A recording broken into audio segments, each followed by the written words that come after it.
কথাই বলে দাওয়াতে বাড়ি গেলেও নাকি পোড়া কপালে আর মরিচ পোড়া দিয়ে ভাত খেতে হয়। সো আমার অবস্থা হয়েছে সেইটা। এত বছর ধরে দেখতেছি সবাই ফেসবুকে ডলার ইনকাম করে, গাড়ি করে, বাড়ি করে।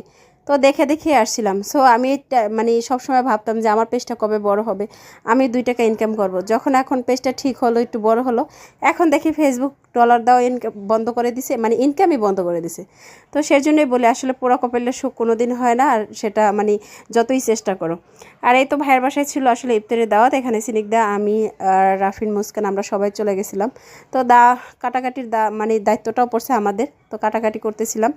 আর এদিকে তো সব কিছু এনে টেনে রেডি করতেছিলাম। আর হঠাৎ করে আসলে দাওয়াত বলতে কি মানে আমরাই গিয়ে উঠছি, তো ভাবের যেগুলো অ্যারেঞ্জ ছিল সেগুলো করতেছিল। এখানে হলো যে এ তো মানে সবসময় ভাবিরা যা খায় তাই, এটা মানে আমাদের জন্য যে মানে এক্সট্রা কিছু করছে সেরকম কিছুই না, কারণ এখানে মানে আমরা হুট করেই গেছি, কারণ আমার বাসায় মানে ভালো লাগতেছিল না। আর এখানে যে ভাবির ভাইয়ের ছেলে ছিল একটা, ওই ভাজা ভুজা করতেছিল, তো বলতেছিল এখন ছেলেরাই হলো বাবুর্চি, এটা বাস্তব কথা। তো মানে শেফ ছেলেরাই, তো এটা বাস্তব কথা। আর এদিকে ছিনিকদা হলো যে শরবত টরবত সব গলায় দিচ্ছিলো, আর এদিকে সব বেজে টেজে আনছিল। আসলে সত্যি কথা বলতে কি সবাই একসাথে বসে ইফতারি করা মানে সবাই একসাথে খাওয়া দাওয়ার মজাটাই কিন্তু আলাদা, এটা কিন্তু মেনে নিতেই হবে। সো আসলে বাসায় বসে আমি একা একা সবাইকে নিয়ে ইফতারি করি, মানে যেমন রাফিনকে নিয়ে, তো ওরকমটা ভালো লাগে না। কিন্তু বিশ্বাস করেন মানে এই সবার মাঝে মানে যাই খেয়েছি না কেন এত ভালো লাগছে, মানে বেশিরভাগই এনজয় করছি বিষয়টা। আর রোজা রেখে মানে সবার সাথে একটু শরবত খেলেও মনে হয় কি সেটাও একটা তৃপ্তি। সো এই তো, আর আমার মেয়ে দেখেন ইফতারির আগেই মানে ও তো শরবত দাও ই করে একটু মানে মানে আজান, তো ও তো আর বুঝে না কিছু, আর ও নিয়ে নিয়ে সব কিছু নষ্ট করতেছিল।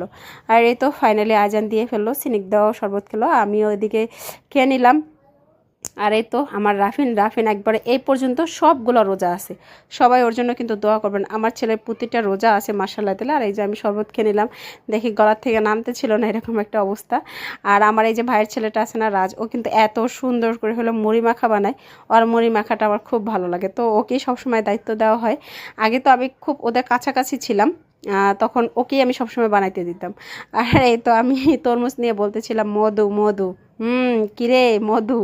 তো এই তো ভাবি এতগুলা মুড়ি আছে এখানে, আবার মুড়ির পোটলা নিয়ে আসছে যে হবে না। ভাই আমরা কি এত খাই? আমরা তো খুবই কম খাই, কেন ভাবি বুঝে না।